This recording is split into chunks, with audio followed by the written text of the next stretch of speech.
पेडणेचो आमदार प्रवीण आर्लेकरा आड फटीच्या प्रतिज्ञापत्राची कागाळ दाखल करून 90 दीस जाले, मात अजून मेरेन तांचेर कसलीच कारवाय करपाची हालचाल वेंचणूक आयोगाकडल्यान जायना। आर्लेकरान गिरी जमिनीची फेरफार करून ती जमीन मालकीच्या डॉक्युमेंटाच्या फटीचे प्रतिज्ञापत्र वेंचणूक आयोगाच्या मुखार सादर केला अशी कागाळ बर्डेन केल्ली। आर्लेकराक अपात्र थारोवंक ना जाल्यार उच्च न्यायालयात धाव घेतले अशी शिटकावणी बर्डेन दिल्या। पेडणेचो MLA बाब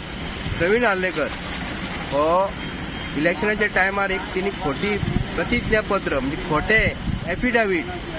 नोटरायज करून आपली प्रॉपर्टी ही तेणी गव्हर्मेंटाक रेव्हेन्यू जो मेळता हो मेळनासतना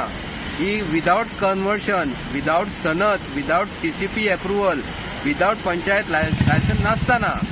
जवळजवळ 8,400 स्क्वेअर मीटर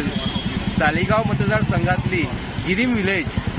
सर्वे नंबर 5/2 ही प्रॉपर्टी जवळजवळ 8,400 स्क्वेअर मीटर जागो हो त्यांनी विदाउट परमिशन ऑफ गव्हर्नमेंट कडून प्लॉट करून विकला आणि ते लोक थंयसर आनंदान रावता। एक खोटी एफिडेविट स्वॉन करता कोणाक इलेक्शन कमिशनाक आणि इलेक्शन कमिशनाकडे जवळजवळ हांवें 90 डेज जाले कंप्लेंट दिवन आणि इलेक्शन कमिशन आमकां सांगता आपण जे डॉक्युमेंट आमी 114 फॉर्म जे दिल्लेले आसा हे आपण व्हेरीफाय करपाक डिस्ट्रिक्ट कलेक्टराक धाडला। आम्ही जेन्ना 114 फॉर्म विथ डॉक्युमेंट प्रूफ जेन्ना नोटरायज डॉक्युमेंट जर सगळे डॉक्युमेंट काढून जर गव्हर्मेंटाचे काढून इलेक्शन कमिशनाक धाडटा आणि इलेक्शन कमिशन म्हणटा व्हेरीफाय करता, ऑफकोर्स कितके दीस लागता, 3 महिने लागता व्हेरीफाय करपाक।